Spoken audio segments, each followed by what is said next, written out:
Assalamualaikum warahmatullahi wabarakatuh. Selamat pagi, salam sejahtera bagi kita semua. Perkenalkan, nama saya Muhammad Taufik, dosen S1 Hukum Universitas Muhammadiyah Palembang. Pada kesempatan kali ini saya akan membahas terkait salah satu mata kuliah yang saya ampu, yaitu Hukum Perlindungan Anak. Pada mata kuliah Hukum Perlindungan Anak ini, saya menggunakan metode DEI atau Delivery, Interaction, and Assessment yang mencoba berfokus pada student learning dan blended learning dan diskusi kelompok serta studi kasus. Video ini dibuat untuk memenuhi salah satu syarat sertifikasi dosen tahun 2026, yaitu pernyataan jadi dosen dalam ukur kerja Tridharma Perguruan Tinggi atau PDD UKT PT. Kasusnya di aspek pengajaran mata kuliah ini, Hukum Perlindungan Anak merupakan mata kuliah wajib bagi mahasiswa semester 5 pada program studi S1 Universitas Muhammadiyah Palembang. Mata kuliah Hukum Perlindungan Anak ini memiliki bobot sebesar 2 SKS selama 1 semester.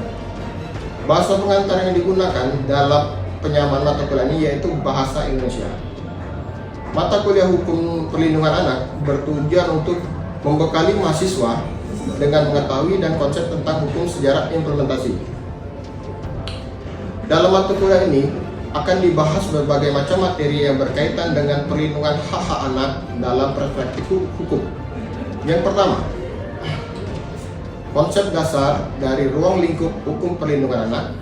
Yang kedua, hak-hak anak menurut peraturan perundang-undangan nasional dan instrumen hukum internasional. Yang ketiga, prinsip-prinsip perlindungan anak serta tanggung jawab negara, keluarga, dan masyarakat dalam mewujudkan perlindungan anak. Yang keempat, bentuk-bentuk kekerasan, eksploitasi, diskriminasi terhadap anak beserta upaya pencegahannya.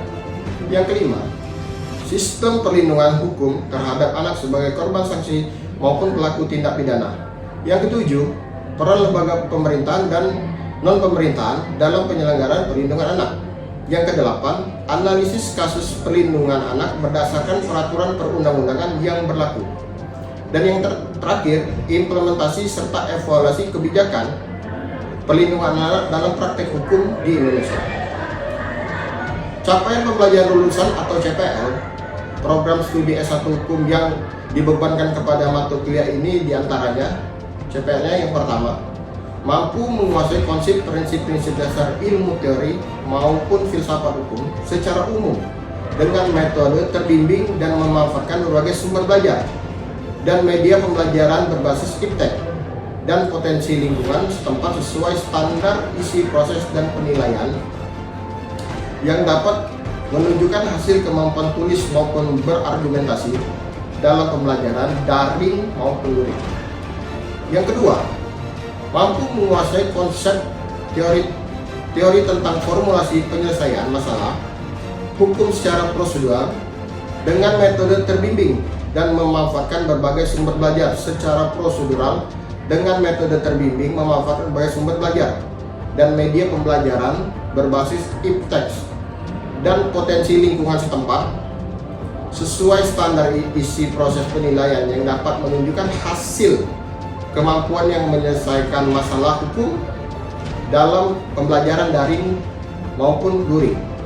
Yang ketiga, mampu menguasai penerapan hukum dan memanfaatkan ilmu hukum dengan metode terbimbing dan memanfaatkan berbagai sumber belajar dari media pembelajaran berbasis iptek sesuai standar isi proses dan penilaian sehingga mahasiswa mengembangkan keterampilan dalam menyelesaikan masalah hukum serta maupun beradaptasi terhadap situs yang dihadapi. Dan yang keempat, yang terakhir, mampu melaksanakan kerja praktik penyelesaian permasalahan hukum di laboratorium ilmu hukum untuk membelajar secara terbimbing dan praktik penyelesaian permasalahan hukum secara mandiri dan berwirausaha yang memanfaatkan kajian hukum. Selanjutnya, untuk capaian pembelajaran mata kuliah atau CPMK pada akhir perkuliahan ini ada 3. Yang pertama, mahasiswa mampu memahami konsep, prinsip, dan teori dasar hukum perlindungan anak termasuk sumber hukum yuridis dan lembaga-lembaga hukum di Indonesia. Yang kedua, mahasiswa mampu menjelaskan mekanisme penyelesaian permasalahan hukum perlindungan anak secara prosedural melalui kajian teoritis dan analisis studi kasus. Yang terakhir, mahasiswa mampu menerapkan prinsip-prinsip hukum perlindungan anak menyelesaikan kasus pelanggaran berat HAM di Indonesia dengan menggunakan metode penelitian hukum yang tepat. Referensi yang digunakan dalam mata kuliah hukum perlindungan anak ini sangat beragam. Namun referensi utama pada mata kuliah ini mengacu pada buku ajar hukum perlindungan anak yang telah disusun dan dikembangkan sesuai dengan rencana pembelajaran semester atau RPS. Untuk satu semester selesai itu terdapat berbagai sumber pustaka pendukung lain seperti peraturan perundang-undangan, jurnal ilmiah, hasil penelitian, serta literatur hukum relevan yang dijadikan sebagai bahan rujukan dalam proses pembelajaran. Sistem pembelajaran pada mata kuliah hukum perlindungan anak dilaksanakan secara sinkronus atau asinkronus dengan menerapkan metode pembelajaran yang menekankan partisipasi, keterlibatan, serta keaktifan mahasiswa dalam memahami konsep, prinsip, dan penerapan hukum yang berkaitan dengan perlindungan hak-hak anak. Dengan metode ini, mahasiswa diharapkan mampu menganalisis berbagai permasalahan hukum perlindungan secara kritis dan komprehensif. Bentuk perkuliahan pada mata kuliah hukum perlindungan anak dilaksanakan secara sinkronus dan asinkronus. Perkuliahan sinkronus dilakukan melalui tatap muka di ruang kelas maupun secara daring dengan memanfaatkan aplikasi Zoom sebagai sarana web conference. Sementara itu, perkuliahan asinkronus dilakukan melalui sebagian media pembelajaran. Yang pertama, WhatsApp group, lalu berikutnya sistem informasi akademik universitas, lalu e-learning dan platform pembelajaran lainnya.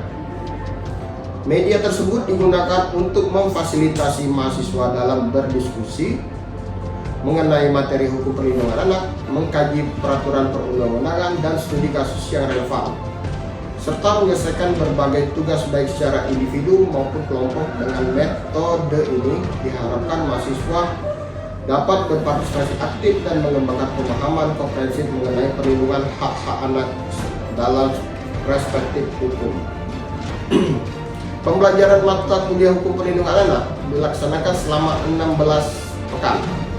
Pada tujuan pekan pertama, kegiatan pembelajaran difokuskan pada penyampaian materi, diskusi, kuis yang berkaitan dengan konsep, prinsip, serta regulasi mengenai perlindungan anak. Selanjutnya, ujian tengah semester atau UTS dilaksanakan minggu ke-8 untuk mengukur pemahaman mahasiswa terhadap materi yang telah dipelajari. Pada minggu ke-9 hingga ke-15, proses pembelajaran kembali dilanjutkan dengan pemaparan materi lanjutan, analisis kasus, serta membahas berbagai macam isu aktual terkait perlindungan anak. Adapun ujian akhir semester itu UAS dilakukan pada minggu terakhir atau minggu ke-16. Evaluasi pembelajaran pada mata kuliah hukum perlindungan anak didasarkan pada 4 komponen, yaitu yang pertama, kuis interaktif, penugasan sebanyak 7 kali baik secara individu maupun kelompok dengan rubrik penilaian yang disesuaikan dengan karakteristik masing-masing tugas, ujian tengah semester yang dilaksanakan melalui soal esai atau mengukur kemampuan analisis mahasiswa, serta ujian akhir semester yang berupa studi kasus atau proyek akademik. Penilaian tersebut dirancang untuk mengukur tingkat pemahaman, kemampuan berpikir kritis, serta keterampilan mahasiswa dalam menerapkan konsep ketentuan hukum perlindungan anak terhadap permasalahan yang terjadi dan dalam praktik. Bobot penilaian pada mata kuliah hukum perlindungan anak terdiri atas beberapa komponen evaluasi, yaitu kuis sebesar 10%, tugas sebesar 30%, ujian tengah semester sebesar 20%, ujian akhir semester UAS sebesar 40%. Dengan demikian total bobot evaluasi pembelajaran mata kuliah hukum perlindungan anak adalah 100%. Demikianlah informasi yang dapat saya sampaikan mengenai mata kuliah hukum perlindungan anak. Terima kasih. Wassalamualaikum warahmatullahi wabarakatuh.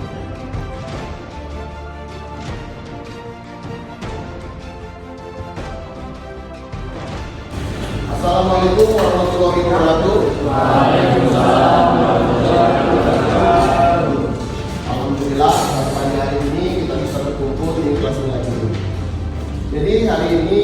akan membahas tentang MK Hukum Perlindungan Anak, di mana mata kuliah ini berbobot 2 SKS untuk di semester 5.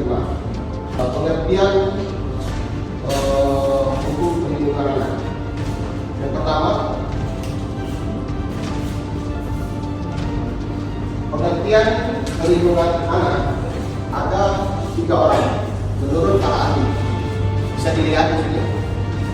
Yang pertama, Arif Yustian, lalu yang berikutnya Sergio Radio, lalu Maidin Buton. Kenapa Bapak ini 3 orang ini? Karena menurut Bapak 3 orang ini relevan dengan kejadiannya yang ada di Indonesia. Yaitu menurut pendapat yang pertama, agar dapat melaksanakan hak dan kewajiban secara baik. Menurut perlindungan ini harus dilakukan oleh negara maupun masyarakat guna mewujudkan keadilan. Itu yang pertama. Yang kedua, Sergio Radio mendefinisikan perlindungan hukum secara umum sebagai bentuk pengayoman terhadap hak asasi manusia yang dirugikan oleh orang-orang lain. Perlindungan ini diberikan kepada masyarakat termasuk anak-anak agar mereka dapat menikmati segala hak yang telah diberikan dan dijamin oleh hukum. Itu yang kedua. Bentuk usaha yang dilakukan untuk melindungi anak demi kelangsungan hidup dan tumbuh kembangnya, baik secara fisik, mental maupun sosial, serta memastikan hak dapat melaksanakan hak dan kewajiban. Jadi dari 3 ini sudah relevan menurut Bapak. Masih banyak para ahli yang lainnya, tapi ini yang menurut Bapak pribadi. Mungkin adik-adik sekalian bisa mencari referensi menurut para ahli masing-masing.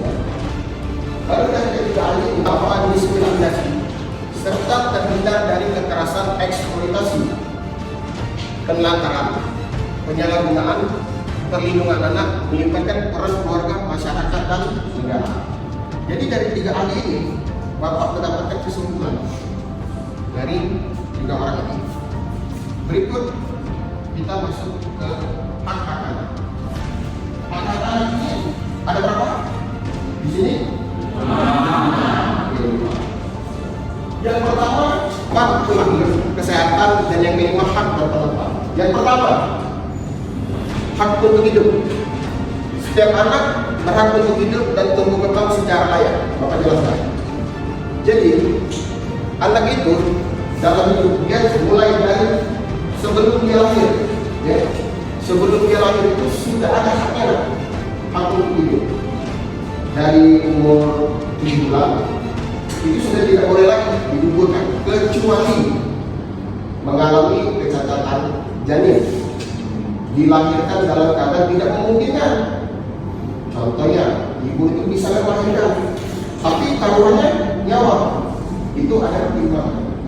Setelah dia lahir, dia ada hak untuk hidup, diurusi keluarga dari dia bayi sampai dia ke dewasa. Lalu berikutnya hak perlindungan. Anak berhak mendapatkan perlindungan dari segala bentuk kekerasan, diskriminasi, dan eksploitasi. Nah, hak perlindungan anak ini, jadi siapa yang boleh dapat perlindungan? Yang pertama, keluarga. Lalu yang berikutnya orang yang tidak. Bila dia sekolah, siapa yang ada? Guru. Jadi dia itu berhak mendapatkan hak-haknya. Biar ke depan kalian bisa berpikir dengan baik, belajar dengan keadaan, belajar tentang sekarang tentang hukum ke depannya. Lalu yang berikutnya hak kesehatan. Hak kesehatan ini sudah dapat dari kecil. Contohnya imunisasi. Jadi dari kecil sudah divaksin tuh. Kalau anak bapak dulu divaksin itu terakhir ini namanya rubella. Jadi apa-apa dapat kesehatan. Yang kedua ada namanya kartu mengumumkan pendapatnya, ya, dalam setiap urusan yang menyangkut dirinya. Oke, di sini ada yang ingin bertanya? Kan, silakan. Bertanya Pak, saya ingin mengamati materi yang Bapak sampaikan. Menurut Bapak, mengapa anak perlu diberikan hak berpendapat? Oke, silakan. Terima kasih nih Mas. pertama, anak itu berpendapat. Jadi pada dasarnya anak itu dilatih agar dia mengumumkan pendapatnya. Yang pertama, mengasah mentalnya. Kalau dia tidak berani mengungkapkan pendapatnya, dia akan merasa takut terus. Ya, oh aku benar atau salah, oh aku ini dia tidak enak, dia marah ya. Dia takut menyampaikan itu. Yang kedua, dia bisa membedakan yang mana yang salah dan benar. Oh aku ini bersalah loh, tapi aku mesti bertanya. Jadi mesti anak itu dibiasakan. Ya, tak apa. Anak itu bertanya, yang salah itu kalau dia tidak praktek, dia main. Itu yang salah. Aku kita jadi untuk kamu kalau punya adik atau dari anak ayah, ya tidak apa. Dia jadi itu. Bilang dia biar dia bisa ngomong ya. Yang kedua ya untuk tidak nih ancaman keras. Yang pertama kekerasan fisik. Yang kedua kekerasan emosional. Yang ketiga eksploitasi. Yang keempat yang kelima oke, Bapak jelaskan satu-satu. Yang pertama kekerasan fisik. Kekerasan fisik ini adalah pemukulan, penyiksaan, hukuman fisik lainnya yang berlebihan. Contoh, jadi kekerasan fisik itu banyak terjadi kepada anak-anak. Yang pertama, yang selalu terjadi itu di lingkungan keluarga, ya. Jadi entah kedua orang tua atau saudara kamu atau mama atau segala macam. Nah, jadi orang terdekat itulah yang biasa melakukan, ya. Bagaimana bisa terjadi? Kemungkinan faktor emosional dari kedua orang tua. Yang kedua mungkin faktor ekonomi yang menyebabkan orang tua kesal terhadap anak hingga terjadi kekerasan. Nah itu kalau bisa kita cegah dari sekarang. Kamu untuk kedepannya bisa terlihat di depan anak. Infokan Pak jangan. Kalau kedepannya lebih berbahaya. Fisiknya mungkin luka, mungkin mental itu tidak tahu. Yang berikutnya kekerasan emosional, pelecehan verbal, hinaan dan atau tindakan yang merendahkan anak. Nah ini biasa terjadi kekerasan emosional ini di lingkungan sekolah. Apa yang sering kita ketahui bullying, ya kan? Anak-anak itu dia paksa oleh kawan-kawannya selalu muncul ya. Jadi dia sampai terhina atau pelecehan verbal yang merendahkan anak tadi, yang mengucilkan anak tersebut. Lalu yang berikutnya eksploitasi anak. Anak dijadikan pekerja di bawah umur atau korban perdagangan manusia, human trafficking, yang paling terjadi di Indonesia. Eksploitasi anak ini biasa kita lihat di mana? Di jalan. Anak-anak dipaksa untuk minta, benar? Cium ngamen, segala macam. Anak itu tidak boleh disuruh kerja. Dalam artian diambil. Kita harus melindungi yang kayak gitu ya. Lalu yang berikutnya penelantaran. Nah, penelantaran kegagalan dalam memenuhi kebutuhan dasar anak seperti makan, pakaian, dan kesehatan. Penelantaran ini pada dasarnya itu kembali lagi kepada keluarga. Yang utama itu pasti faktor ekonomi. Dia tidak bisa menyekolahkan, mungkin kalian akan bisa lihat anak-anak yang kurang mampu itu berpakaian kurang layak. Jadi sudah ada yang kecil, yang koyak-koyak lagi. Nah, itu sistemnya. Cara bantunya kayak mana? Itu mengadukan dengan pihak yang berwenang, perlindungan perempuan dan anak. Mau lalu ini terlantar, anaknya tidak diurusi, tidak sekolah, mungkin juga kurang. Kalau ini tetap balik ke keluarga penelantaran ini ya. Lalu yang terakhir pelecehan seksual. Bentuk kekerasan yang menyebabkan tindakan seksual tanpa persetujuan atau eksploitasi seksual terhadap anak. Nah, pelecehan seksual ini terkadang secara tidak langsung muncikari atau oknum-oknum tersebut itu hanya di bawah umur, awalnya tiba-tiba melakukan pelecehan. Dalam pelecehan ini bukan serta-merta seks, kalau cewek ada yang lain. Kalau untuk pelecehan ini ya, terkadang mungkin untuk itu diumpat, itu pelecehan seksual. Bukannya satu melakukan seks, tidak, banyak tentunya ya. Oke, cukup. Berikutnya kebijakan perlindungan anak. Nah, kebijakan perlindungan anak ini di Indonesia, perlindungan anak diatur dalam Undang-Undang Nomor 35 Tahun 2014 tentang perlindungan anak yang mencakup hal-hal sebagai berikut. Yang pertama, hak atas perlindungan anak. Yang kedua, kewajiban negara. Yang ketiga, tindakan hukum terhadap pelanggaran hak anak. Hak atas perlindungan anak ini berhak atas perlindungan anak dari kekerasan, diskriminasi, dan eksploitasi. Lalu yang ketiga, kewajiban negara. Pemerintahan daerah dan masyarakat wajib memberikan perlindungan anak kepada anak, setiap anak di Indonesia. Lalu yang terakhir, tindakan hukum terhadap pelanggaran hak anak. Negara menyediakan mekanisme pengaduan dan penanganan terhadap pelanggaran anak. Jadi kalau ada pelanggaran anak, ada tempat pengaduan. Ya, nanti Bapak jelaskan berikut. Di sini ada peran keluarga dan masyarakat. Yang pertama, peran orang tua. Yang kedua, peran masyarakat. Yang ketiga, peran sekolah. Ada tiga. Yang pertama, Bapak jelaskan. Peran orang tua ini memiliki tanggung jawab utama dalam pendidikan. Pertama, melindungi dan memenuhi kebutuhan anak. Yang kedua, dan fisik maupun emosional. Jadi orang tua itu dalam memilikinya seluruhnya. Apa yang dengan orang tua semua ya. Lalu yang kedua, peran masyarakat. Masyarakat berperan penting dalam menciptakan lingkungan yang aman dan mendukung pertumbuhan anak serta pelaporan kasus kekerasan anak yang terjadi di sekitarnya. Nah, jadi peran masyarakat di dalam perlindungan ini sangat penting. Jadi yang pertama kita itu menentukan kalau Bapak untuk mencari rumah itu tidak sembarangan. Kenapa tidak sembarangan? Yang pertama tadi lingkungan tadi. Jadi kalau lingkungan kita mau tidak bagus, anak kita pasti ikut bingung di lingkungan tersebut. Entah yang rokok, entah yang mungkin yang ribut selalu. Jadi lingkungan itu menentukan. Tapi kalau lingkungannya bagus, masyarakatnya bagus, dia bisa membantu. Jangan, tidak boleh, mencuri tidak bagus, berkelahi tidak bagus. Dia bisa mengarahkan itu. Ya. Lalu yang berikutnya peran sekolah. Nah, sekolah bertanggung jawab memberikan lingkungan pendidikan yang aman, memberikan edukasi mengenai hak anak dan mendeteksi tanda-tanda kekerasan atau penyalahgunaan dialami oleh siswa.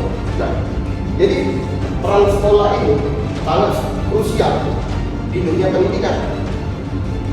Jadi kalau ada anak yang melakukan kekerasan, diskriminasi, atau bullying, yang pertama kalau di lingkungan sekolah itu guru BK, bimbingan konseling, mereka melakukan dia ditanya masalahnya segala macam.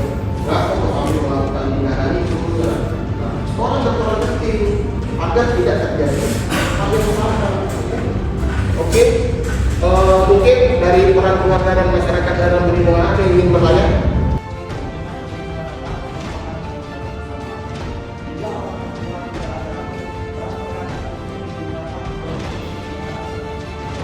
Bila orang tua itu tidak ada, siapa yang bertanggung jawab menurut undang-undang? Itu kan? Oke. Jadi Bapak jelaskan. Dari menurut undang-undang perlindungan anak, bila kedua orang tua kita tidak ada atau sudah meninggal atau bisa cerai, jadi yang pertama itu keluarga terdekat yang satu garis satu keturunan, contoh kakek atau nenek, itu yang pertama. Yang kedua saudara kandung, adik atau ayu atau kakak. Yang terakhir paman atau tante yang di sekitar. Jadi mereka yang akan mengandung. Pak, misalnya udah kalau Pak, Jakarta keluar rumahku, melantar dia dari kecil segala macam. Itu mana? Ke Dinas Perlindungan Perempuan dan Anak. Di sana dia oleh warga sekitar di sana kan diarahkan siapa yang harus dia minta tanggung jawab ini, tak malu fasilitas ini, tak malu dia Indonesia ini ada. Bila tidak ada kedua orang tua tadi, ya. Oke, cukup Dimas? Oke, terima kasih. Berikutnya, upaya pencegahan kekerasan terhadap anak. Upaya pencegahan kekerasan terhadap ini ada 4 komponen. Pada yang pertama, pesan cegah, itu harus pertama di garda depan untuk melindungi anak, ya. Jadi biar tidak ada yang namanya kesalahan untuk anak. Lalu sudah dikasih tahu dari awal. Yang kedua, penguatan peran sekolah yang sudah menjelaskan juga harus menjuru dan staf tenaga tentang pentingnya menciptakan lingkungan yang aman. Jadi peran kedua yang sepakat mungkin. Jadi tidak satu pihak yang berperan, dari pihak stafnya, guru, mungkin orang tua membantu dari belakang, ya. Jadi sama-sama bekerja melindungi anak ini. Gak bisa lewe-lewe. Kalau anak ini dia belum tahu kan, yang mana salah yang benar-benar. Jadi mesti diarahkan. Itulah pentingnya dari sekolah, selain dari orang tua dan sekolah. Lalu pelayanan psikologi, memberikan layanan psikologi bagi anak-anak yang mengalami trauma akibat kekerasan. Nah, jadi pelayanan psikologi tidak seluruhnya ada yang setiap psikologi ditanya, diwawancara, apa keluhannya dan apa tadi di mana, itu dijelaskan dan diarahkan oleh psikologi. Lalu yang berikutnya sosialisasi kebijakan perlindungan anak. Nah, pemerintah dan organisasi terkait harus terus mensosialisasikan undang-undang kebijakan tentang perlindungan anak ke seluruh lapisan masyarakat. Nah, sosialisasi kebijakan perlindungan anak ini pemerintah. Jadi PPA, perlindungan perempuan dan anak, itu berperan penting. Dia mesti mensosialisasikan atau sekolah atau dengan TV mungkin ataukah dengan masyarakat, ya, tidak terjadinya kekerasan terhadap anak. Oke. Berikutnya, penanganan kasus kekerasan anak. Ini adalah kita tanya-tanya orang. Pak, bagaimana Pak kalau kasus kekerasan anak ini Pak? Yang pertama ada pelaporan kasus. Yang kedua proses hukum. Dan tiga pendampingan strategi harus tuh kita masih bingung, masih labil, apalagi di bawah tekanan.